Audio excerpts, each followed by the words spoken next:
Hello, good evening, everyone. Good evening, good evening.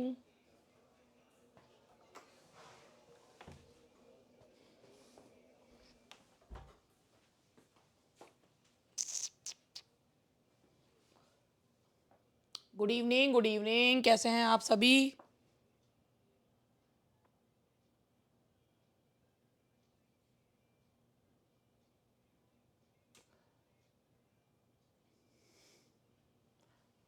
नमस्ते, good evening सभी लोगों को। गुड इवनिंग मेरी तरफ से। और अब हम लोग जो है आज हम भी ठीक हैं आपकी दया से रेखा जी। आपने पूछ लिया तो बस ठीक ही हो गए हम भी।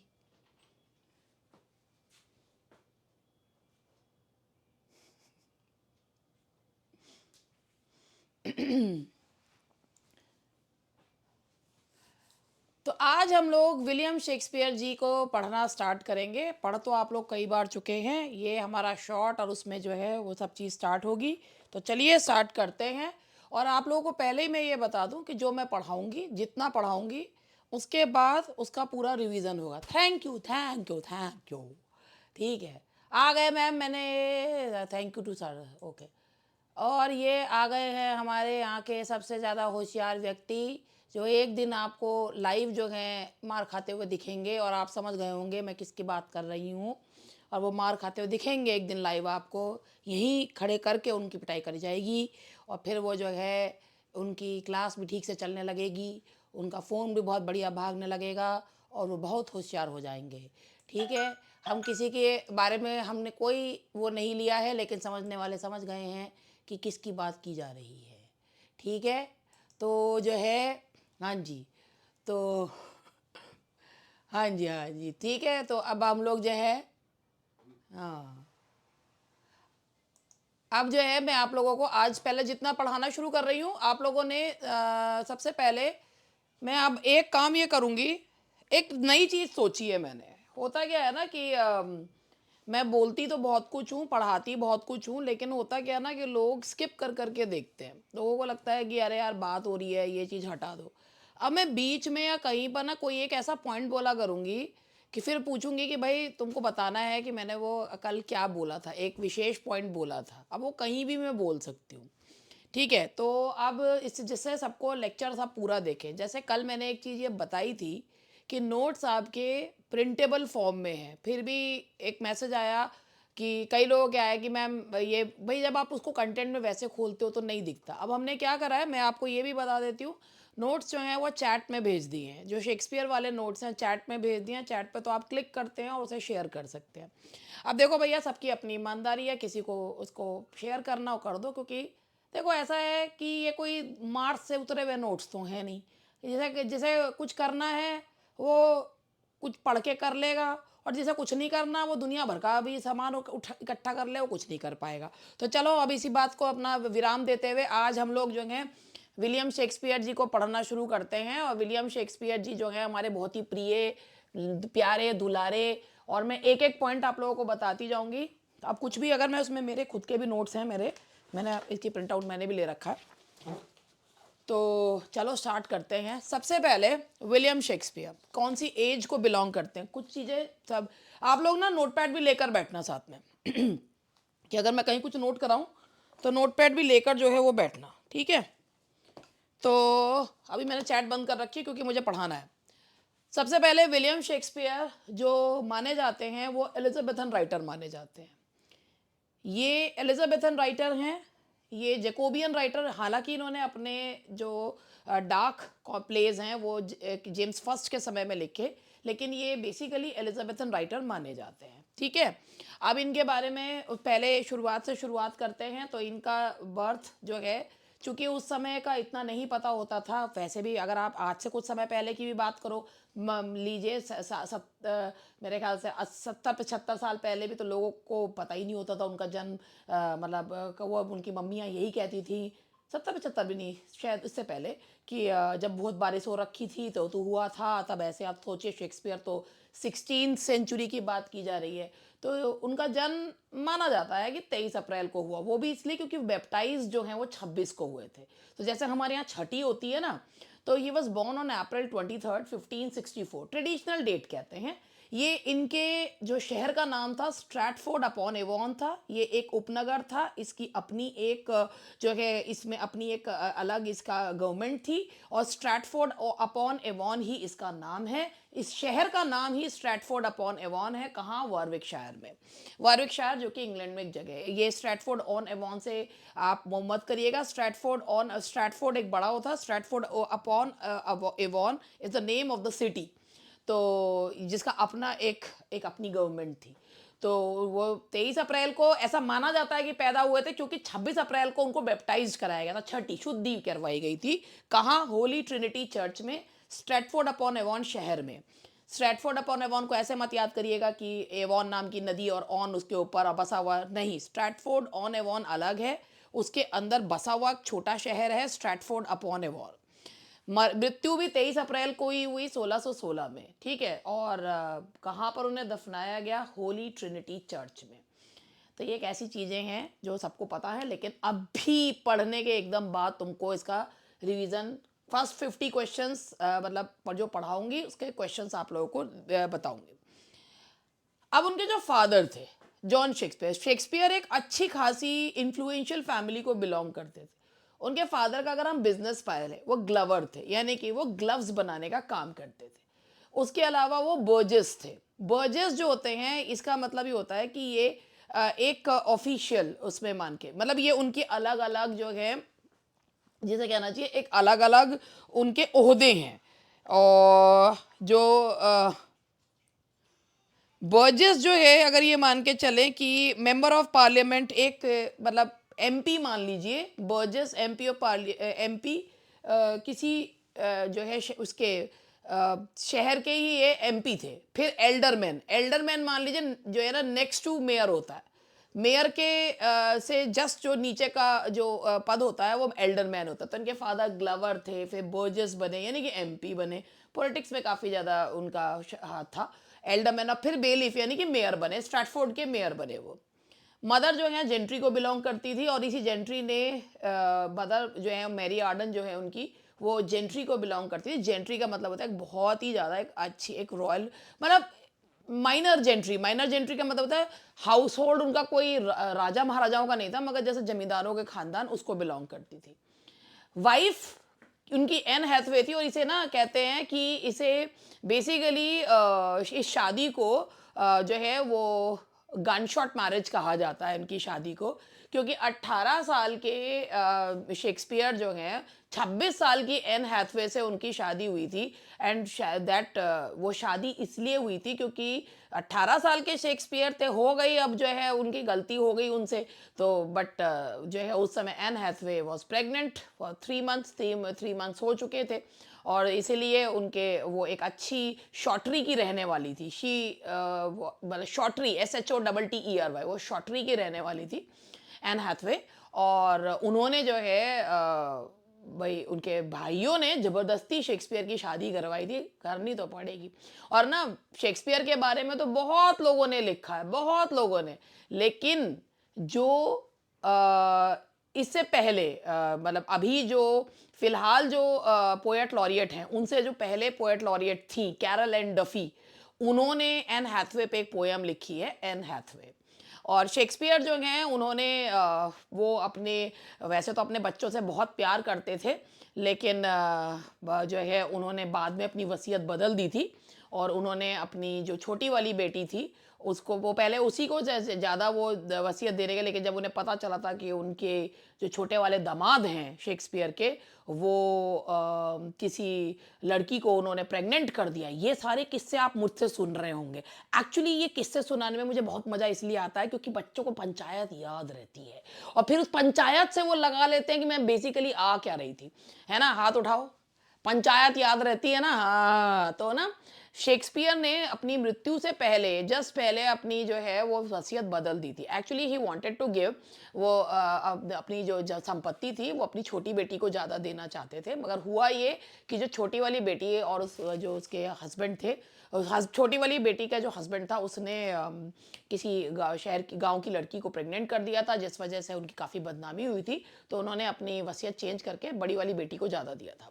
और अपने वसीयत में शेक्सपियर ने अपनी पत्नी एन हैथवे को केवल और केवल सेकंड बेस्ट बेड दिया था, second best bed, can you believe it?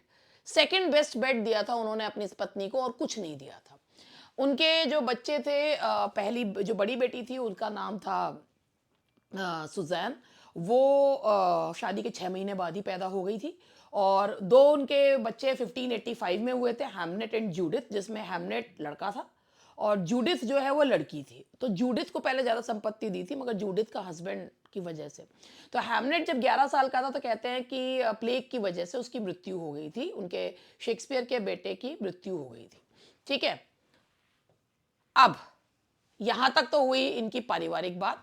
अब शेक्सपियर को काफी सारे एपिथेट्स, एपिथेट्स वर्ड का मतलब होता है एडजेक्टिव्स, या उनके साथ जो उनको टाइटल्स मिले। बार्ड ऑफ एवॉन, बार्ड मतलब होता है सिंगर, एवॉन के सिंगर यानी कि एवॉन शहर के singer, swan of Avon Ben Jonson ने के द्वारा कहा गया है।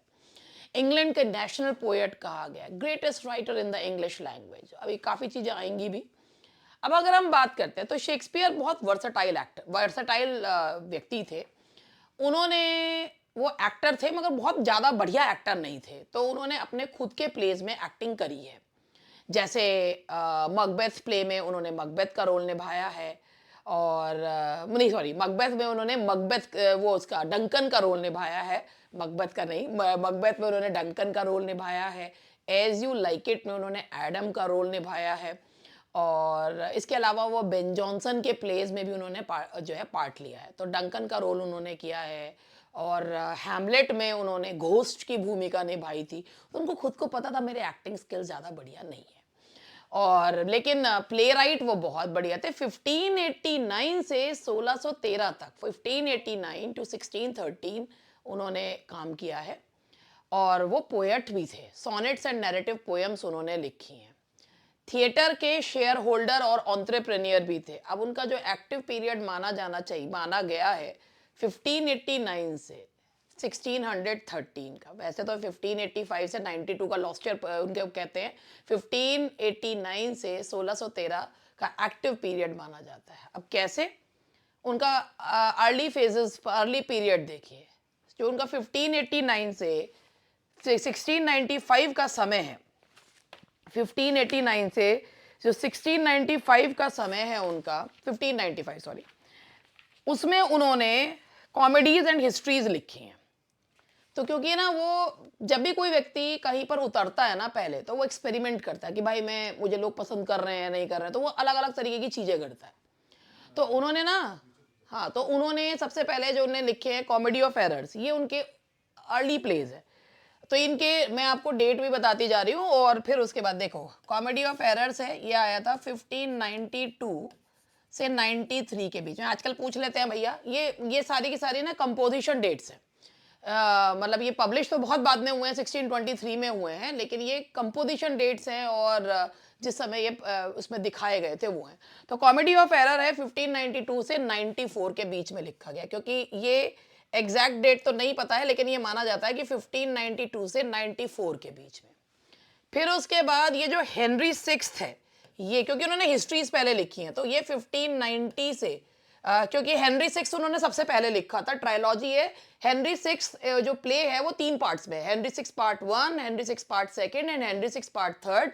हिस्ट्री में सबसे पहले उन्होंने हेनरी सिक्स लिखा है, प्लेज में ही सब हेनरी सिक्स हिस्ट्री में माना जाता है, और ये लिखा गया है 1590 से 92 के बीच में। ठीक है, उसके बाद रिचर्ड थर्ड है उनका 15, जो है ना, जो सबसे खतरनाक वाला, द मैकियावेलियन हीरो जिसे कहा जाता है, बहुत ही ज्यादा, जिसे कहना चाहिए KAMIN, है ना, वो व्यक्ति होता है ना, वो है ये रिचर्ड थर्ड, द हंचबैक, और बहुत ही खतरनाक ये है, दैट इज वो है 1592, मैकियावेलियन हीरो जिसे कहा जाता है, 1592 से 93।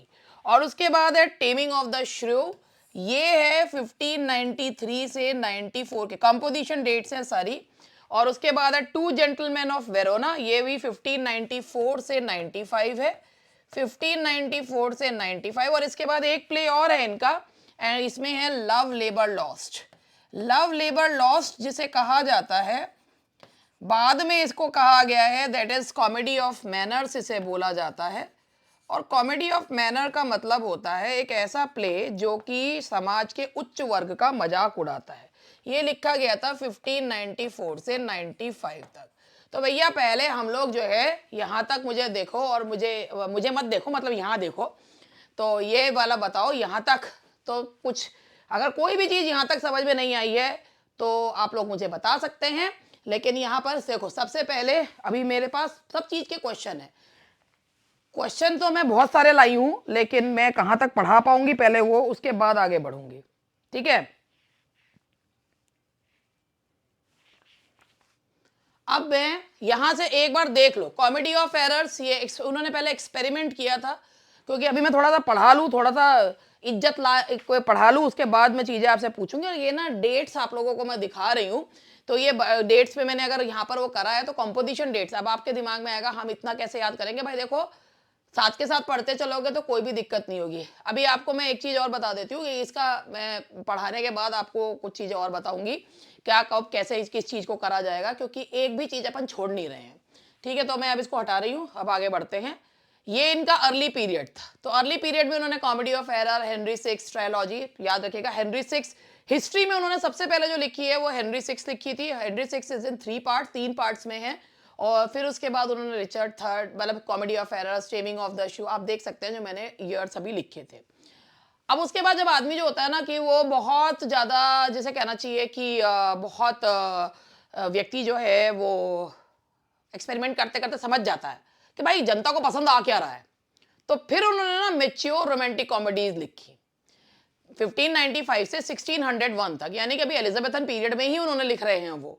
तो उन्होंने क्या लिखा, मेच्योर रोमांटिक कॉमेडीज लिखी। कॉमेडीज हैं मगर मेच्योर हैं। और हिस्ट्री कंटिन्यू करी। सेकंड टेट्रोलॉजी, टेट्रोलॉजी यानी कि फोर प्ले का जो है सेकंड टेट्रोलॉजी। अब इसमें क्या क्या है देख लो। फर्स्ट मेजर ट्रेजेडी मानी जाती है इसमें Romeo and Juliet, major tragedy, मतलब ये बीच के पीरियड में। अब उन्होंने प्लेज जो लिखे वो प्लेज है उनके अ मिडसमर नाइट्स ड्रीम, ये मेच्योर रोमांटिक कॉमेडीज है। तो उनकी जो ये मिडसमर नाइट्स ड्रीम है ये लिखी गई थी 1595 से 96 के बीच में। कॉम्पोजिशन ये है। फिर मर्चेंट ऑफ वेनिस ये है 96 से 97, 1596 से 97। उसके बाद है मैंने इसी तरीके से लगाया जिस तरीके से ये लिखी गई है, जो है मच अडो अबाउट नथिंग, ये आपका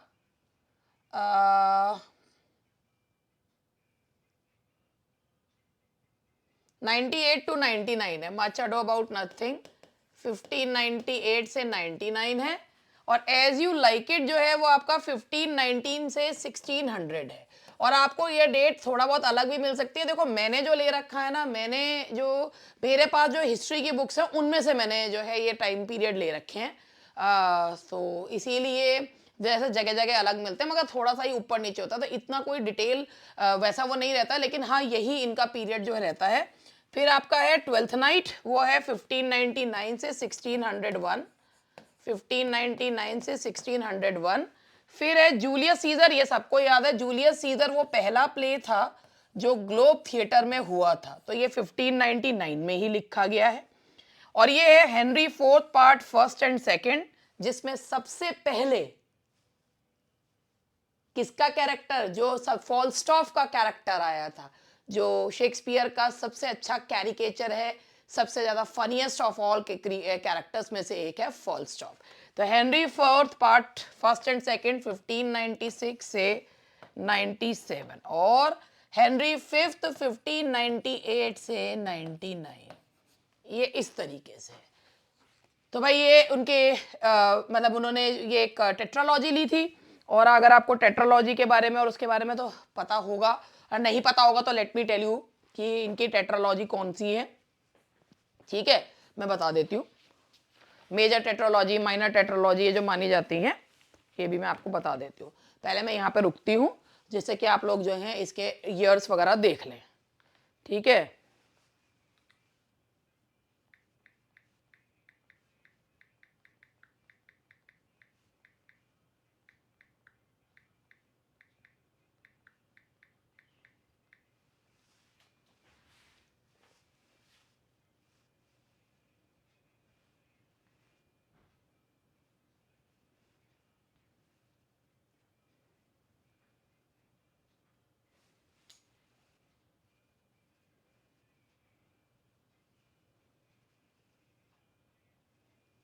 देखो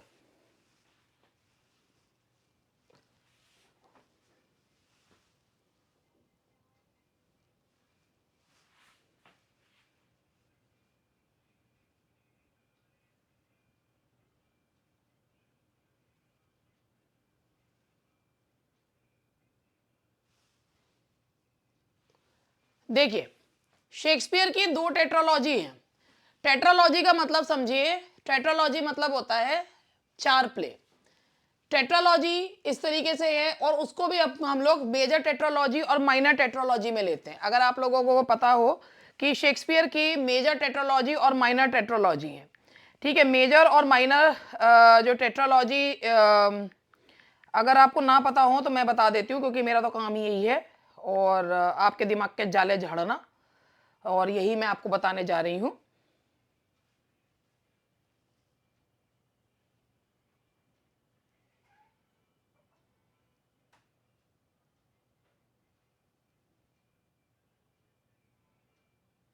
देखो, जो शेक्सपियर की माइनर टेट्रोलॉजी मानी जाती है, माइनर, जो माइनर टेट्रोलॉजी मानी जाती है, माइनर टेट्रोलॉजी, ठीक है। माइनर टेट्रोलॉजी में आता है आपका Henry sixth part, first, second and third, और उसके बाद जो आता है उसमें आता है आपका लास्ट, जो वो खत्म होती है वो रिचर्ड थर्ड पे खत्म होती है, ठीक है। इसको माना जाता है आपका माइनर टेट्रोलॉजी, याद रखिएगा। और जो मेजर टेट्रोलॉजी है, मेजर टेट्रो, पहले इसी के बारे में बता दूं। माइनर टेट्रोलॉजी में इसमें क्या क्या है, ये कवर करती है, it covers war of roses, war of roses को कवर करती है minor tetralogy.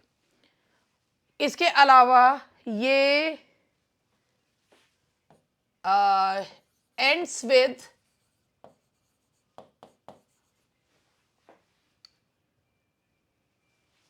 The death of Richard third. Richard third की मृत्यु के साथ ये खत्म हो जाती है। टोन इसकी है वायलेंस, पॉलिटिकल केओस, और इसमें जो रिचर्ड थर्ड है, he is the dominant villain, और इसको एक और नाम से पुकारा जाता है मैकियाविलियन विलेन। मैकियाविलियन यानी कि a person who is very opportunist, who is बहुत ही ज्यादा, जैसे बहुत ही खराब जो होता है, ये माइनर टेट्रोलॉजी है, ठीक है। This is minor tetralogy. और वॉर ऑफ रोजेस जो कि सिविल वॉर था, इसके बारे में बताती है। अब मुझे यहां तक बताओ, मैंने कुछ क्या क्या बताया है ट्रेजिक पीरियड पे बताने से पहले। यहां तक पूछूं पहले, यहां तक मेरी बात समझ में आ गई क्या, फिर आगे बढ़ती हूँ। देखो भैया, ये वाली बातें ना कई बार पढ़ रखी हैं, मगर एक बात है बस समझाने वाली चीज़ है। और अब मैं जब इसको पूछूंगी ना, तो क्योंकि मैं तो साथ के साथ दिमाग के जाले झाड़ती चलूँ। ये माइनर टेट्रोलॉजी है। मेजर टेट्रोलॉजी भी मुझे बतानी है अभी। मेजर टेट्रोलॉजी जिसे सेकंड टेट्रोलॉजी का, ये माइनर टेट्रोलॉजी उन्होंने अपने करियर के शुरुआत में लिखी थी। अब आप इससे यहां से जोड़िए कि ये माइनर टेट्रोलॉजी क्यों है, क्योंकि ये उन्होंने जो इनका कौन से पीरियड की है, इनके अर्ली पीरियड का है, इनके अर्ली पीरियड के हैं, है ना। अर्ली पीरियड में वॉर ऑफ रोजेस डिस्कस कर दीजिए। देखो भाई, मैं अभी नहीं करूंगी वॉर ऑफ रोजेस, जब मैं शेक्सपियर का एज वाला डिस्कस करूंगी तब, ठीक है। हाँ, Richard third is the part of minor tetralogy, ये याद रखिएगा, ठीक है। रिचर्ड थर्ड वाला पॉइंट्स, रिचर्ड थर्ड वो जो है मैंने बताया था कि कौन सा रिचर्ड थर्ड, जिसे हंच बैक कहा जाता है। इतिहास का सबसे खतरनाक जो विलन है वो रिचर्ड थर्ड को कहा जाता है। ही वाज हंच बैक, यानी कि कुबड़ था उसके। और वो लास्ट में उसकी बहुत फेमस लाइन है, जब उसका वो घोड़ा जो है ना, वो उसका धोखा दे देता है, तो कहता है a horse, a king, my kingdom for a horse, कि मेरा घोड़ा जो है वो एक, मेरे घोड़े की वजह से मेरा किंगडम मेरे हाथ से चला गया। और ये जो है दैट इज नहीं, माइनर टेट्रोलॉजी इसे क्यों कहते हैं? माइनर टेट्रोलॉजी ये शेक्सपियर के अर्ली एक्सपेरिमेंटेशन का परिणाम है, ठीक है, इसे माइनर टेट्रोलॉजी कहा जाता है। आप इसकी, मैंने अभी आपको फटाफट इसकी डेट वगैरह हम लोग सब,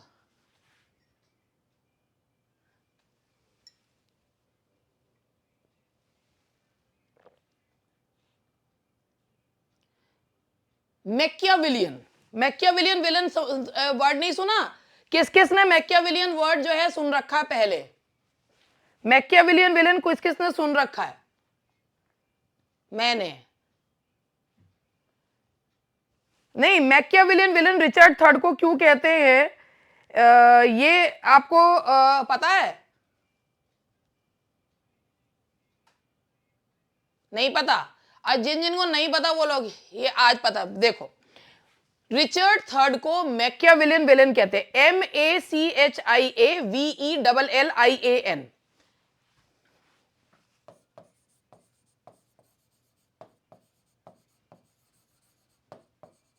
ये मैकियावेलियन, ठीक है, इसे है अब मैं बता देती हूँ ना क्या होता है मैकियावेलियन। देखो, मैकियावेलियन विलन जो है इसे क्यों कहते हैं, क्योंकि ये जो कैरेक्टर है मैकियावेलियन, उसे कहते हैं जो बहुत ही ज्यादा करप्ट होता है, बहुत ही ज्यादा कनिंग होता है, बहुत मैनिपुलेटिव होता है, और वो ये सोचता है कि बस किसी भी तरीके से मेरे को अपना स्वार्थ साधना है, उसे कहते हैं मैकियावेलियन विलन। रिचर्ड थर्ड एक हंचबैक था, उसको जो है अपने, उसने सबको लड़वा के वो गद्दी पर बैठना चाहता था, जिस रानी से शादी करना चाहता था उसको उसने तब प्रपोज करा जब उसके पति की लाश सामने पड़ी थी, उससे कहता है मेरे से शादी कर ले, और वो कर भी लेती है। तो ही वॉज दैट, जो एक ऐसा कनिंग अपॉर्चुनिस्ट, बहुत ही ज्यादा खतरनाक किस्म का जो विलन होता है उसे कहते हैं मैकियावेलियन, कनिंग अपॉर्चुनिस्ट, है ना। तो वो होता है मैकियावेलियन विलेन जो है उसे कहते हैं कनिंग अपॉर्चुनिस्ट, और जिसे कहते हैं कि भाई केवल अपने अपनी स्वार्थ सिद्धि सबसे ऊपर है, दैट इज नोन एज मैकिया। तो इसे कहते हैं, ये माइनर टेट्रोलॉजी है। अब हम लोग में इसके हेनरी सिक्स के मैंने आपको वो बताए थे, हेनरी सिक्स की मैंने आपको डेट बताई थी। हेनरी सिक्स कौन से कब तक ईयर में कंपोज करा गया है, ये बताइए। हेनरी सिक्स कौन से ईयर तक करा गया है? अब आपको यहां पे मैं बता भी देती हूँ, 1590 से 92 के बीच में। 1590 से, क्योंकि ये अर्ली ईयर ऑफ एक्सपेरिमेंटेशन था उनका, 1590 से 92 तक। और रिचर्ड थर्ड बताइए, 92 से 93, 1592 से 93, ठीक है। अब इसके बाद ये जो है आपका, इसमें मेजर टेट्रोलॉजी और बता देती हूं, ये माइनर टेट्रोलॉजी है। अब यहां पर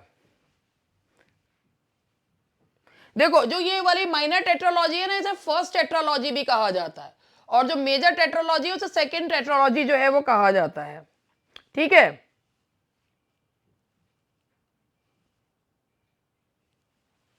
अब मैं आपको मेजर टेट्रोलॉजी और बता दूं, उसके बाद आगे बढ़ूंगी, ठीक है। तब तक तुम्हारे मुहैया पे पट्टी लगा दूं।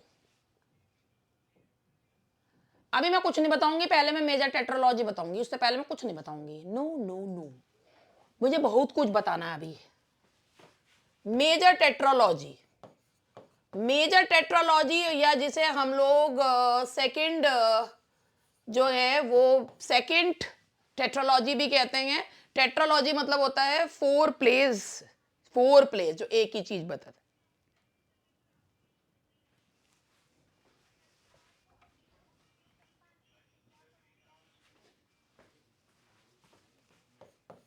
ये शुरुआत होती है इसकी रिचर्ड सेकंड से, उसके बाद हेनरी फोर्थ है पार्ट फर्स्ट, फिर है पार्ट सेकंड, और उसके बाद है इसमें लास्ट, इस पे खत्म होता है ये हेनरी फिफ्थ पे, ठीक है जी।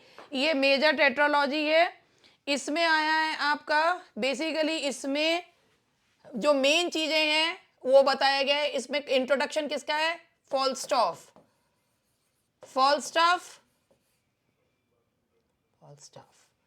क्या कैरेक्टर, जो कि मेजर कॉमिक कैरेक्टर है शेक्सपियर का, और ये है।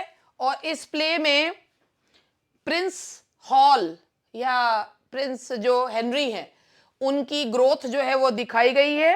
अच्छा, और मुझे क्या बताना था,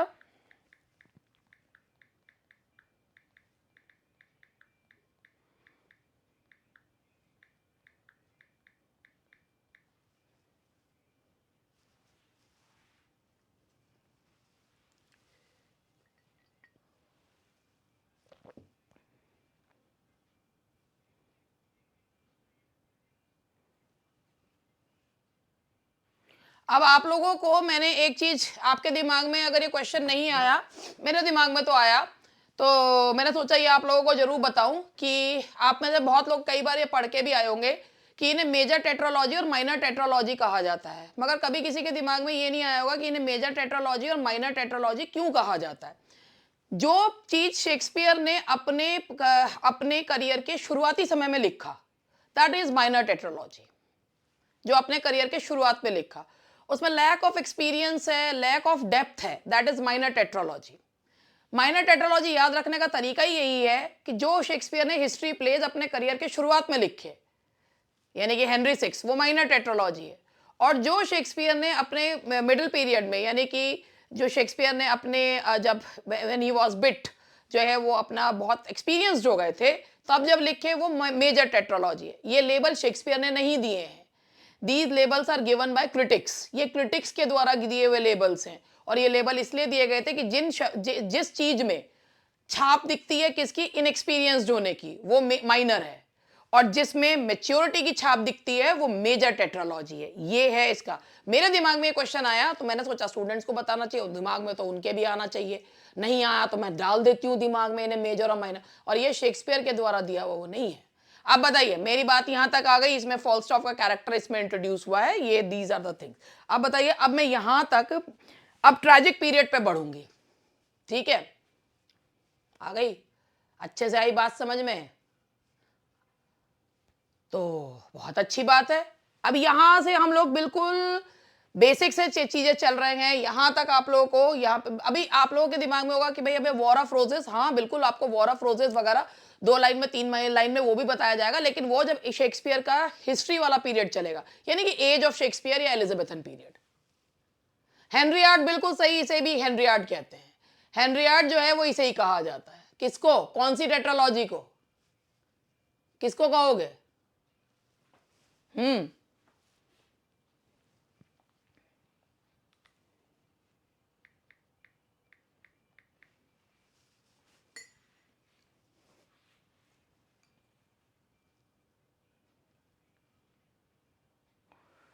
जो हेनरी से जिसमें संबंधित सारा है वो हेनरियाड हो गया ना। मेजर टेट्रोलॉजी, सेकंड टेट्रोलॉजी या हेनरियाड, ठीक, बिल्कुल सही। ओहो, बहुत होशियार हो गए। चलो, अब मैं यहां तक इसको पूरा करने के बाद अब शेक्सपियर का मैच्योर पीरियड शुरू होता है, जब वो बहुत मैच्योर हो गए थे। आप कभी भी देखना कि जब भी इंसान जो होता है ना, जब वो नोविस होता है और जब वो वेटरन हो जाता है, उसके हर चीज में क्योंकि माँ के पेट से तो कोई सीख के आता नहीं है। अगर आप शेक्सपियर के शुरुआत वाले वो देखोगे और उनके बाद के वो देखोगे, बहुत अंतर। मैंने देख लिया था, तुम भी आ गए, नमस्ते। चलो, अब मैं पहले ये पूरा कर दूं, उसके बाद क्वेश्चन पूछूंगी, ठीक है। अब हमारा नेक्स्ट है शेक्सपियर का जो तीसरा पीरियड है, ट्रैजिक पीरियड। वैसे तो शेक्सपियर के पीरियड को और भी चीजों में डिवाइड करा जाता है, लेकिन पहले कि ये भी चीजें मैं बताती चलूंगी। पहले मैं ये बता दूं, शेक्सपियर का ट्रैजिक पीरियड 1601 से 1608 तक, जिसमें 4 ग्रेट ट्रेजेडीज है। होकम जिसे कहते हैं, यानी कि Hamlet, Othello, King Lear and Macbeth. और इसके बाद डार्क कॉमेडीज या प्रॉब्लम प्लेज हैं, जैसे Troilus and Cressida, measure for measure and all is well that ends well.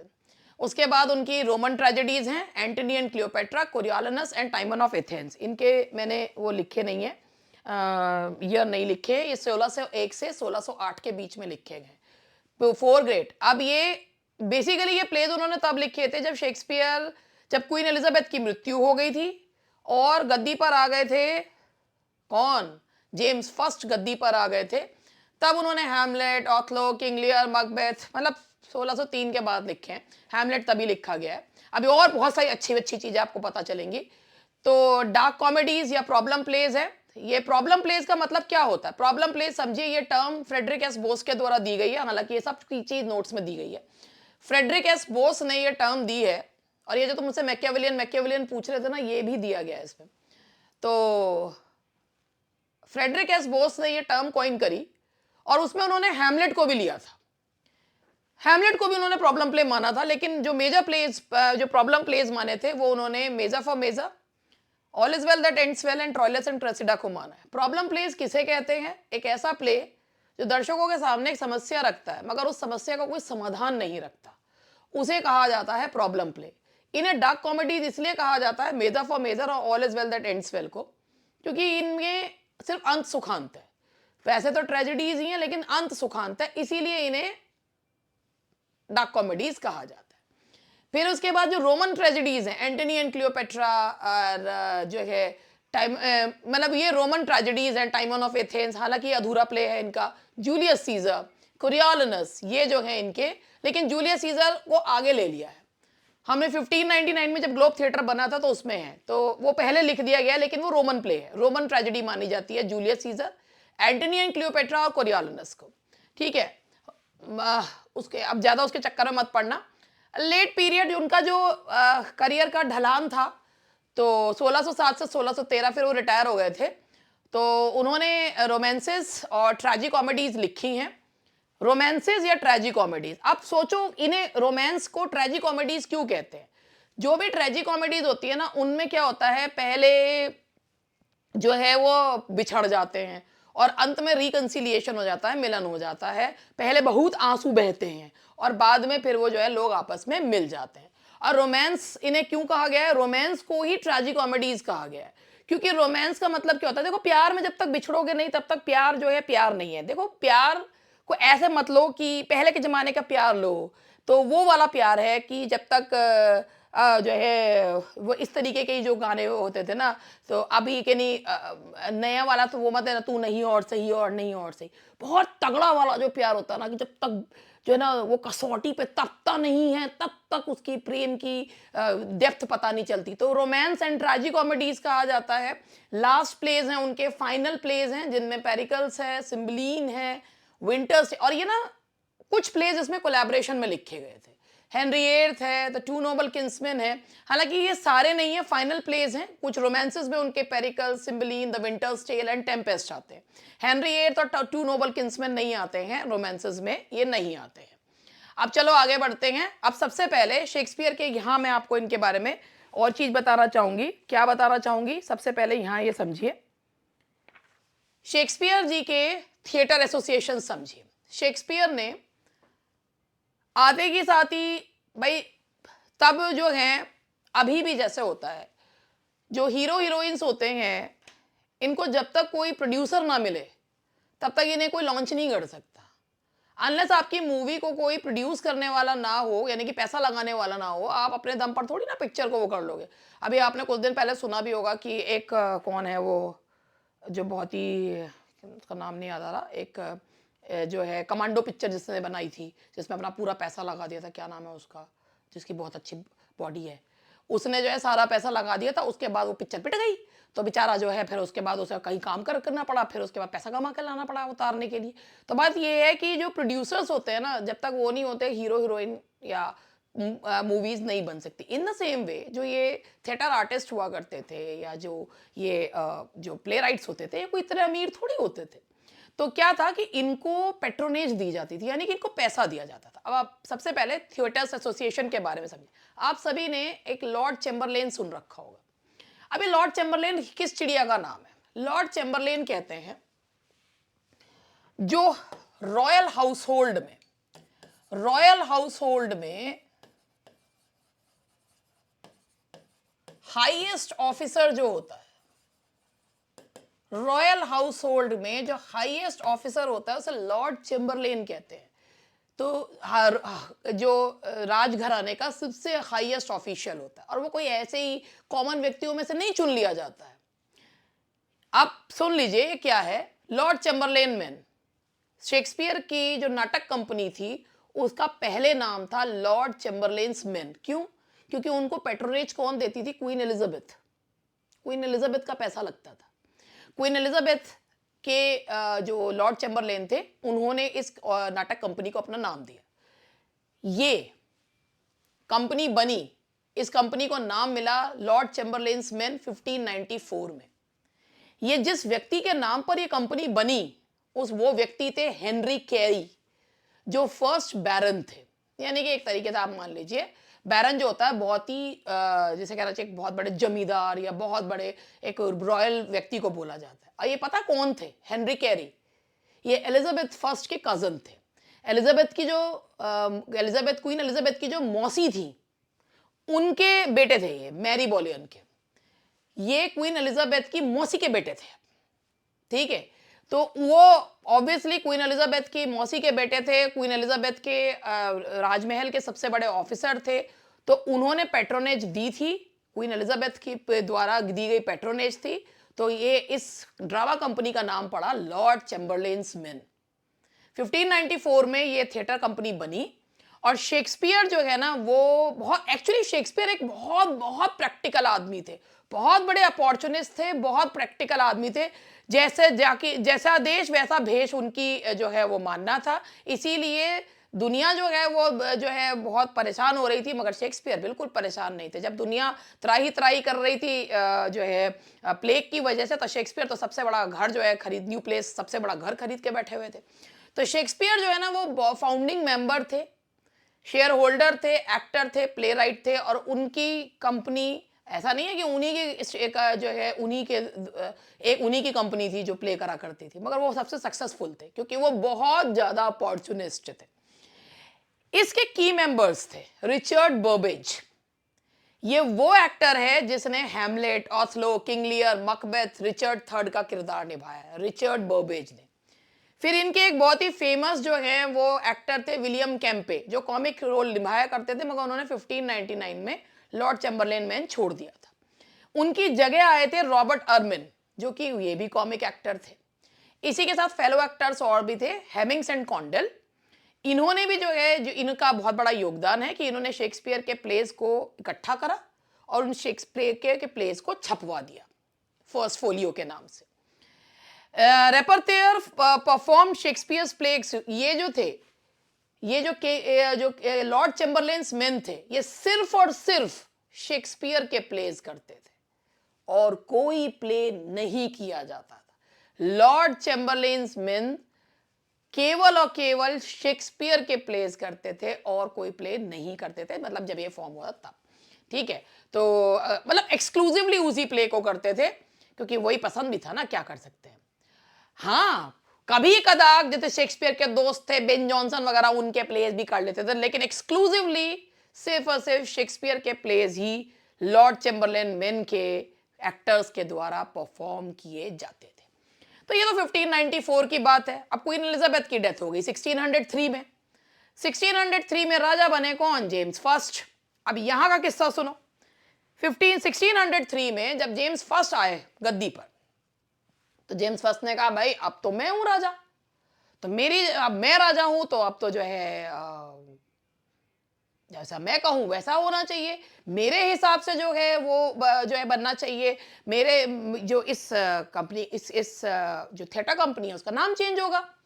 तो किंग जेम्स फर्स्ट बन गए पैट्रन। किंग जेम्स फर्स्ट का पैसा लगने लगा। तो royal patent listed Shakespeare among 9 principal players. तो जेम्स फर्स्ट ने केवल इन्हें यही नहीं दिया, जेम्स फर्स्ट ने इन्हें बहुत सम्मान दिया। इन्हें सम्मान मिला, एक आप लोगों ने देखा होगा, एक मरून कलर का कपड़ा आया, वेलवेट सिल्क का कपड़ा आया, उससे इनकी यूनिफॉर्म बनी। ये कपड़ा केवल वही पहनते थे, ये केवल वही पहनते थे जो रॉयल इसके मतलब एक आप ये मान के जो रॉयल हाउस होल्ड में काम करने वाले होते थे, यानी कि जो महल से संबंधित लोग होते थे, केवल महल में काम करने वाले ही वो मरून कलर का कपड़ा पहनते थे। लिवरी कहते थे इसे।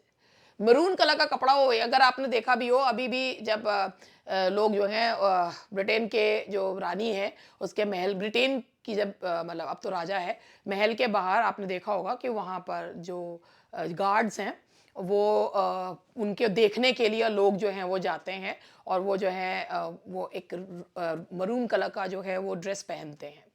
तो वो हर किसी को पहनना अलाउड नहीं है। वो सिर्फ वही पहन सकते हैं जो रॉयल उसके पार्ट हो, रॉयल हाउस होल्ड के पार्ट हो, उसके जो हैं वो वहाँ के किसी भी रूप में उस पे काम करते हो। तो उनका ना स्टेटस बढ़ा दिया। जेम्स फर्स्ट ने उनको रॉयल सर्वेंट्स कहा, उनकी उपाधि दी गई रॉयल सर्वेंट्स, कि आज से ये किंग के जो हैं वो सर्वेंट्स हैं। तो उनके लिए मैरून कलर की ड्रेसेस बनी। अब वो जो है एलिवेटेड, उनको रॉयल सर्वेंट्स का उपाधि जो है वो मिली। अब वो लोग ना बेसिकली इनका काम हुआ करता था कि ये कोर्ट में, यानी कि किंग जेम्स के कोर्ट में जो है वो अपने परफॉर्मेंस दिया करते थे। विंटर सीजन में 8 से 11 बार ये लोग आया करते थे। Were royal livery as grooms of the chamber, यानी कि रॉयल लिवरी वही मरून कलर के कपड़े पहनते थे। उससे पता चलता था कि ये जो है वो किंग, ये रॉयल हाउस होल्ड के मेंबर्स हैं। इससे केवल उन्हें रॉयल सर्वेंट्स का ही उपाधि नहीं मिली थी, पैसा भी बहुत मिला था, फाइनेंशियल स्टेबिलिटी आई थी।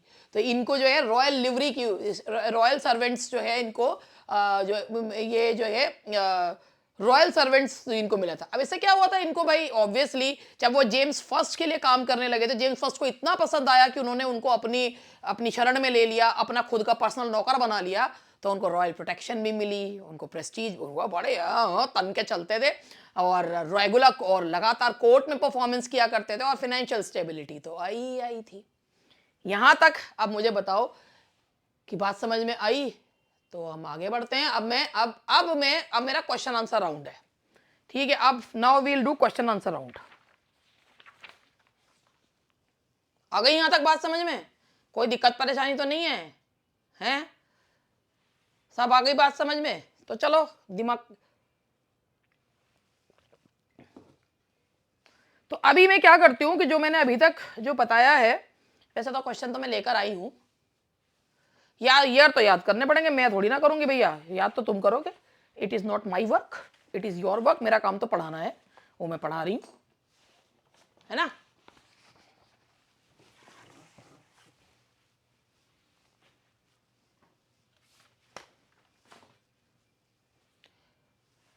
देखो बहन, ट्रिक से पढ़ाने वाले इंसान मैं नहीं हूं, ठीक है? मेरी पिक्चर स्टक नहीं हुई है, वो आपके अगर ऐसा होता। मैं ट्रिक से पढ़ाने वाले इंसान नहीं हूं, क्योंकि मुझे कोई ट्रिक नहीं आती इनकी। आप early, middle and let years को करेंगे, उसके बीच में, क्योंकि डेट पूछी जा सकती हैं और वो आपका आ सकता है। मैं तो नहीं कर रही, मैं तो पीडीएफ भेज चुकी। एक मिनट, कुछ चीजें बता देती हूं, प्लीज मेरी बात को बुरा मानिएगा, ठीक है? टाइटस एंड्रोनिकस को इसमें रोमन प्ले में वैसे नहीं लेते, इसको शेक्सपियर की पहली बहुत भयंकर ट्रेजेडी, अर्ली ट्रेजेडीज में से माना जाता है। The fees of this batch is very low, but the content and the quality is not at all low. आप एक बहुत क्वालिटी मटेरियल, क्वालिटी चीज, और वही चीज पढ़ रहे हैं, भले ही कंप्रेस्ड फॉर्म में है। तो एक कुछ चीजें, being a student of doctor Swati Sharma, I give a small part of me to you. तो कुछ चीजें याद रखिएगा, जैसे शॉर्टकट ढूंढने की कोशिश मेरे यहां मत करिएगा। शॉर्टकट से नौकरी नहीं मिलती है, पहली बात।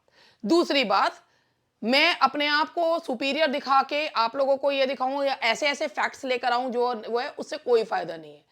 इसमें हम वो पढ़ेंगे जो एग्जाम में आएगा। जो आप, हमारे बैच की पहली शर्त यही थी कि इसमें पढ़े हुए लोग आने चाहिए। अगर बिल्कुल कोई जो नोविस आया है, तो ये उसकी जिम्मेदारी है, उसने बैच क्यों लिया, उसे चीजें पता होनी चाहिए, ठीक है? तो अगर कोई नोविस आ रहा है और वो चीजें, वो उसकी गलती है कि ये बैच, मैं बार बार कह चुकी हूँ, ये बैच उनके लिए नहीं है, क्योंकि ये डिटेल नहीं है, बहुत सारी चीजें बताई जाएंगी, लेकिन ये आप ये देखिए, आपका एक रिवीजन हो रहा है। तीसरी चीज, अगर आप मुझसे कहते हैं ईयर आप लिख के भेजिएगा, वो गया, आप क्या करेंगे फिर? What will you do? Paper आपका 15 दिन बाद तो नहीं है, व्हाट विल यू डू? क्या करेंगे आप?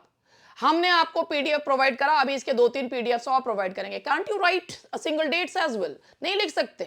नहीं लिख सकते तो I am sorry to say, but मैं नहीं प्रोवाइड करूंगी। आप लिखेंगे, लिखेंगे तो कम से कम याद भी होगा। हम आपसे और कुछ तो लिखने को नहीं कह रहे, आपको सारे पीडीएफ प्रिंटेबल फॉर्म में दे रहे हैं, हमने कब कहा आप एक एक चीज को कॉपी करो, मगर क्या आप इतनी डेट्स भी नहीं लिख सकते? आई एम सॉरी टू से, ये बहुत गलत चीज है। I hope I am clear enough, और मेरी बात बुरी लगी तो दैट्स बहुत अच्छी बात है भैया, मैं तो यही करती हूँ। क्योंकि ये बैच में फिर वही वाली बात कह रही हूं, fees is low not the quality. Quality लो नहीं है, फीस ही लो है, सिर्फ कंटेंट लो नहीं है, सिर्फ फीस कम है, और वो भी इसीलिए कि जिससे ज्यादा केवल एग्जाम के लेवल का जो है वो करिए। No short trick, no nothing like that. इतना आप कर सकते हैं, जब लिखेंगे तो याद भी होगा। और मैंने आपसे एक चीज कहा, कल से अपने साथ एक पेपर लेकर बैठिए, अपने साथ एक रजिस्टर लेके बैठिए, रजिस्टर लेके बैठिए। क्या हुआ तुम्हारे उसमें? मरून ड्रेस वाली बात इससे बताई क्योंकि मैं हर बार कुछ ना कुछ नया बताती हूँ, तो मैं जो है मरून ड्रेस वाली, क्योंकि मैं पढ़ती रहती हूँ। अभी चलिए, अब क्वेश्चन आंसर का टाइम हो गया है, क्वेश्चन आंसर जो है कर लेते हैं। मैं क्वेश्चन भी लेकर आई हूँ, फटाफट जो अभी तक मैंने पढ़ाया है उसे क्वेश्चन करते हैं, ठीक है?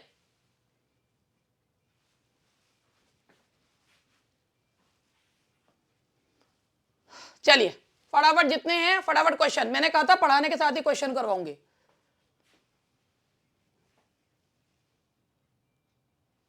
On what traditional date was William Shakespeare born? And that is April 23, 1564. The answer is A. बिल्कुल सही. In which town was Shakespeare born and buried? And that is Stratford upon Avon. That is Stratford upon Avon. That's B.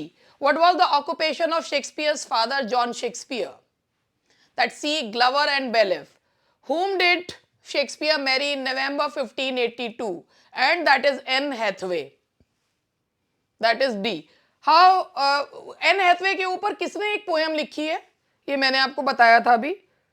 Who composed a poem? Carol and Duffy. Carol and Duffy, former poet laureate. How old was William Shakespeare when he got married? That's a, 18 years old. And how old was Anne Hathaway when she got married? 26. ठीक है जी. Now, what was Shakespeare's first child born in May 1583? And that is Suzanne. That is Suzanne. Which of Shakespeare's child died at the age of 11? That is C. Hamnet. At what age did William Shakespeare die? कितने साल की उम्र में death हो गई थी? 60.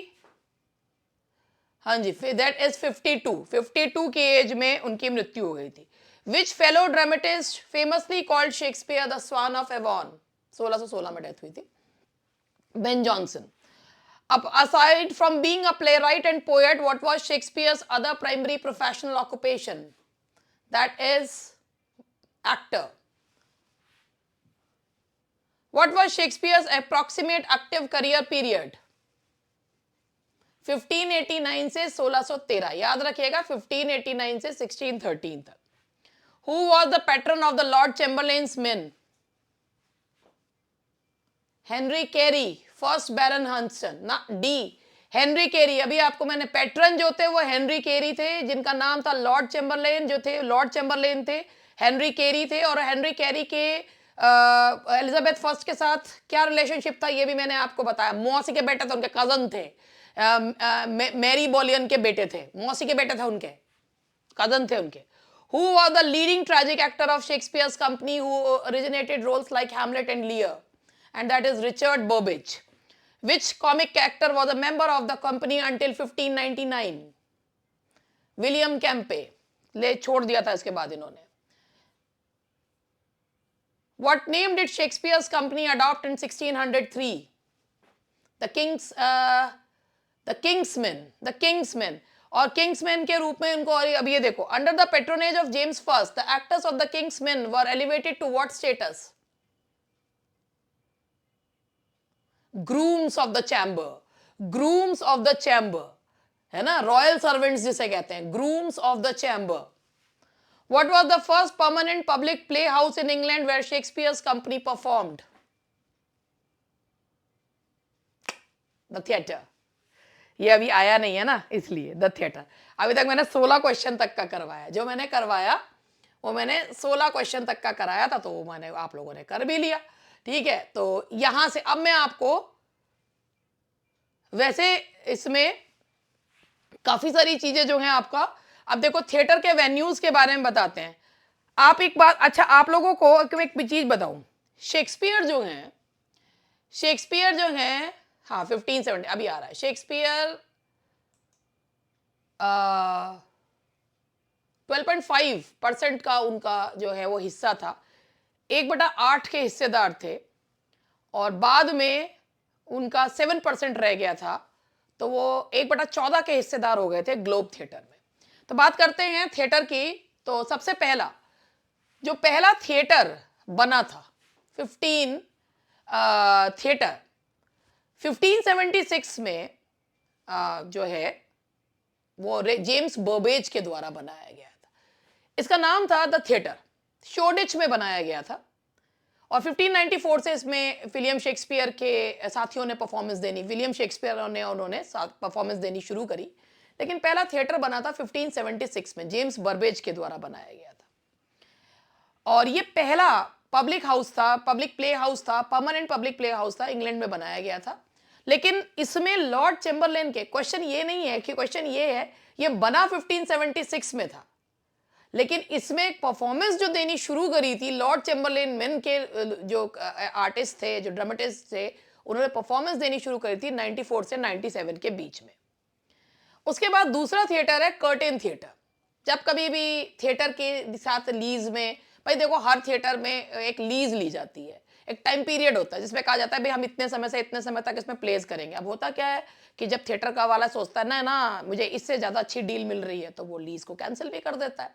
तो ये कर्टेन थिएटर तब लेते थे जब थिएटर के साथ इनकी लीज अच्छी नहीं चलती थी या डिस्प्यूट हो जाता था। अब बहुत खूबसूरत थिएटर बना ग्लोब, 1598 में इसकी बनना शुरू हुआ और 99 में ये बन के तैयार हुआ। अब हुआ ये कि इसके बारे में भी इसकी कहानी है, इसके बारे में भी मैं आपको बताना चाहूंगी, ग्लोब थिएटर के बारे में क्या हुआ। ग्लोब थिएटर के बारे में सुनिए तो आपको इससे चीज़ें याद हो जाती हैं, इससे जाले भी झड़ रहे होंगे आपके, जो मैंने पहले भी बताए होंगे। और देखो 1597 में हुआ ये कि 1597 में जो थिएटर का, इसका थिएटर का लैंडलॉर्ड था वो प्यूरिटन था। 1597 में उसने क्या करा, उसने लीज को ना के टर्म्स एंड कंडीशंस बदल दिए। तो प्लेयर्स जो है ना वो कर्टेन थिएटर में चले गए कि चलो ठीक है हम लोग कर्टेन थिएटर में कर लेंगे। जो थिएटर जो पहला बनाया हुआ जो थिएटर था, द थिएटर, जो कि 1576 में बना, लेकिन लॉर्ड चैम्बरलेन मेन के लोगों ने 1594 में उसमें 94 से 97 तक करा, तो वो प्यूरिटन था, उसका जो ओनर था, तो उससे कुछ डिस्प्यूट हो गया तो उन्होंने कर्टेन थिएटर में जाके चले गए। अब क्या हुआ, 28 दिसंबर की रात को 1597 28 दिसंबर की रात को क्या हुआ, दिसंबर 28 क्या हुआ, लैंडलॉर्ड गया हुआ था बाहर। तो क्या हुआ कि बर्बेज और उसके दोस्तों ने कहा यही समय है, सारा थिएटर तोड़ डाला।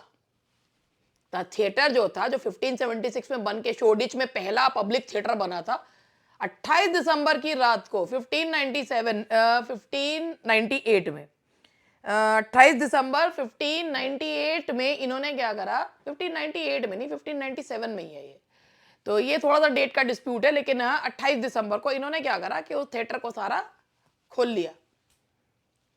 और खोलने के बाद क्या करा इन्होंने कि पूरी लकड़ी, क्योंकि लकड़ी से बना हुआ होता था, सारा लकड़ी खोल ली। अब फिर उन्होंने क्या करा, लकड़ी लाए और उस लकड़ी से, दूसरे की लकड़ी से अपना थिएटर बना लिया। ग्लोब थिएटर बना किससे, डिस्मेंटल, थिएटर की लकड़ियों को काट तोड़कर, मतलब पूरा डिस्मेंटल करा, क्योंकि वो उससे नटबोल्ट से तो कसा हुआ होता, उसको तोड़ के अब नया थिएटर बना लिया। ये कहां बना, ये बना साउथवर्क, टेम्स नदी के किनारे। ये एक ओपन एयर एम्पी थिएटर था, जिसके थ्रस्ट जो है स्टेजेस होते थे। थ्रस्ट स्टेजेस क्या होते हैं, इसके थ्रस्ट स्टेज होते थे। थ्रस्ट स्टेज का मतलब होता है, एक वर्ड होता है थ्रस्ट स्टेज, थ्रस्ट स्टेज। अब ये थ्रस्ट स्टेज क्या होता है कि जिसमें यहां से और यहां, यहां पे तीन तरफ जो है वो ऑडियंस बैठती है, तीन तरफ ऑडियंस बैठती है और इधर जो है वो लोग परफॉर्म करते हैं। तो तीन तरफ जो ऑडियंस बैठती है ना, उसे थ्रस्ट स्टेज कहा जाता है। ये ओपन एयर थिएटर था, 3000 की कैपेसिटी वाला था, 3000 लोग इसमें बैठ सकते थे। जो बैठते थे वो अलग है, जो खड़े होते थे वो एक पेनी देते थे, एक पेनी देते थे, एक पैसा वो भी देते थे जो खड़े होते थे। तो 3000 तो बैठते थे और जो खड़े होते थे एक पेनी वो भी देते थे। लेकिन क्या हुआ कि ये इतना बढ़िया थिएटर था, क्रेज इतना था, लोग बहुत इसको, अब ये क्या था, और इसमें ना जो शेक्सपियर ने इसमें जितने भी, इसमें पहला प्ले हुआ था जूलियस सीजर 1599 में, जब ये बन के खड़ा हुआ था। मगर हुआ ये कि जब हेनरी एट्थ प्ले जो है जब करा जा रहा था, तो ज्यादा ग्रैंड एंट्री दिखाने के लिए, और कहते हैं ना कई बार जनता को खुश करने के लिए बहुत सारे ऐसे काम कर दिए जाते हैं जो नहीं करने चाहिए। इसमें मास और क्लास एक साथ बैठता था, यानी कि जो अमीर घर के लोग होते थे वो भी बैठते थे और जो गरीब घर के लोग होते थे वो भी बैठते थे। समझिए क्यों शेक्सपियर के प्लेज में कॉमेडी सीन्स हुआ करते थे, ट्रेजेडीज में क्यों शेक्सपियर के प्लेज में स्लैपस्टिक कॉमेडी हुआ करती थी, क्यों शेक्सपियर के प्लेज में मकबेथ में पोर्टर सीन है, हैमलेट में ग्रेव डिगिंग सीन है, किंग लियर में भी जो है वो फूल दिया हुआ, क्यों? इसका रीजन ये होता था, आप पढ़ी लिखी सोफिस्टिकेटेड जनता को ट्रेजेडी दिखा सकते हो, लेकिन जो बेपढ़ी लिखी ऊट जलूल ऊट पटांग जनता है उसे तुम ट्रेजेडी में बहुत देर तक बांध के नहीं रख सकते, उसके लिए तुम्हें ट्रैक कॉमेडी करनी पड़ेगी। ठीक है, तो जो है कॉमेडी करनी पड़ेगी। तो इसीलिए शेक्सपियर मास और क्लास को साथ बिठाने के लिए, इसीलिए शेक्सपियर की ट्रेजेडी में जो है वो कॉमिक रिलीफ वाले सीन्स हुआ करते थे मास को खुश करने के। अब ये जो है हेनरी एट जून 1613 में जल के खाक हो गया, क्योंकि स्ट्रॉ का बना हुआ, लकड़ी का बना हुआ था। 1614 में फिर खुला। शेक्सपियर इसके 12.5% ओनरशिप थी, यानी कि 1/8, 1/10 नहीं है, 1/8 है उनका जो शेयर था। अब उसके बाद एक और थिएटर था जो शेक्सपियर के नाम पे, एक और थिएटर था जिसमें शेक्सपियर शेयर होल्डर थे, वो था ब्लैक फ्रायर्स थिएटर। ये मास के लिए नहीं था, ये आम जनता के लिए नहीं था। ये ना ऐसा था जैसे कैंडल लाइट डिनर करने के लिए कहीं जाते हो। कैंडल लाइट डिनर जो है, आप अगर किसी रेस्टोरेंट में जा रहे हो जहां हल्की हल्की मध्यम मध्यम रोशनी, ऑब्वियसली वो महंगा होगा। वो बात अलग है कि तुम्हारे घर में लाइट ना आ रही हो, इन्वर्टर बोल गया हो तो तुम मोमबत्ती जला के खाना खा लो, वो बात अलग हो जाती है। जब आप एसी हॉल में मोमबत्ती जला के धीमा धीमा म्यूजिक टीं टीं टीं करते हुए जो है सुन रहे हो, ऑब्वियसली वो बहुत महंगा होता है। तो ब्लैक फ्रायर थिएटर 1608 से 1609, जब ये 1608 से 1609 के बीच में इस थिएटर में करते थे। ये इसकी कैपेसिटी ज़्यादा नहीं थी, इसमें सिर्फ और सिर्फ अमीर घरों के लोग आते थे, मतलब इसके प्राइस ज़्यादा थे, अपर क्लास ऑडियंस थी क्योंकि प्राइस ज़्यादा थे, और ये बेसिकली रोमांस के लिए, ट्रेजेडी के लिए ये होता था। अच्छा, ये ना बंद थिएटर था, तो विंटर में तो ये थिएटर यूज होता था। विंटर थिएटर था ब्लैक फ्रायर्स और समर थिएटर था ग्लोब। जो ग्लोब था दैट वाज समर थिएटर। तो आज की कथा मैंने जो है यहां तक अभी रोक रही हूं। मुझे बताइए यहां तक बात समझ में आई, और बाकी करेंगे अपन कल। बताओ भाई। तो ये जो है ये एक इनका that was winter theatre. Black fryers जो है वो विंटर थिएटर था, ठीक है। और बाकी अब हम लोग जो है इसमें, अच्छा एक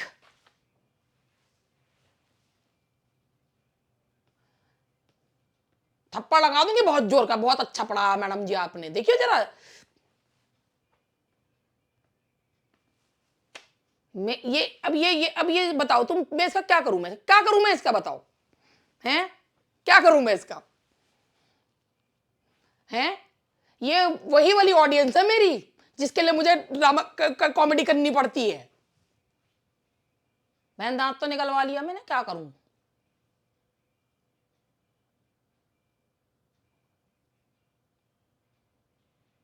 हाँ सही कह रही है तू बिल्कुल। चलो भैया, अब आप जनता, आप लोग जो है, yes my lovely students, we will be meeting tomorrow.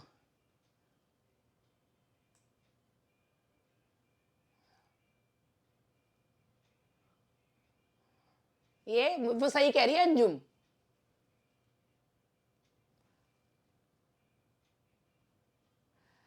भाई देख शिवांगी, मैं किसी को कॉपी नहीं करती, आई नेवर कॉपी एनीवन, क्योंकि मैं कभी किसी को नहीं देखती। ठीक है, लोग मुझे हो सकता है देखते हो तो तुम उनको देख कर आ रहे हो तो तुम्हें लग रहा हो कि मैं उनका स्टाइल से मैच कर रही हूँ, बट मैं मेरा अपना, मैं बचपन से ही ऐसी हूँ। मैं ऐसी हूँ बचपन से ही, मतलब जब से मैंने पढ़ाना शुरू करा। अब तुम मेरे पुराने वीडियोस देखोगे ना कभी यूट्यूब पर, तो तुम्हें देखोगे भाई यार ये हमारी मैडम ऐसी बावली सी है, तब तुम्हें देख के लगेगा, है ना। तो तुमने जो पुराने देखे होंगे ना, आई नेवर कॉपी एनीवन, मैं कर ही नहीं सकती, ये मेरा नेचुरल स्टाइल है पढ़ाने का, है ना। ये मेरा नेचुरल है, बिल्कुल नेचुरल है, ऐसी ही हूं मैं, और ऐसे ही पढ़ाती हूँ। और मेरे पुराने, मैंने नहीं, बहुत पहले मेरे 2013-14 के वीडियोस देखना तुम, तो तुम्हें पता चलेगा भाई ये भी ऐसे भी वीडियो। चलो खैर जनता, अब हम बाकी मिलेंगे कल। Okay bye, will be meeting you tomorrow. चलो बाय बाय, चलो। इतने सारे तो कमेंट चलते रहेंगे, मैं पढ़ूं कहां से। एक बड़ा सा कमेंट था वो पढ़ लेती हूँ, तब तक तुम जाओ। तुम्हारी चैट विजय कुमारी के नाम से ही शो हो रही है बहन, जो तुम्हारा नाम है उसी से, विजया नाम है तुम्हारा, विजय कुमारी के नाम से हो रही है।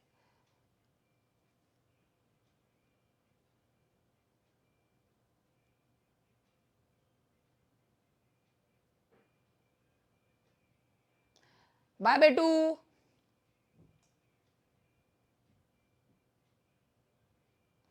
मैम आप ना सामने से इतनी सुंदर है ना, मतलब नजर ना लगे। हाँ तू आई थी ना मेरे से मिलने, इसलिए कह रही है। Okay bye.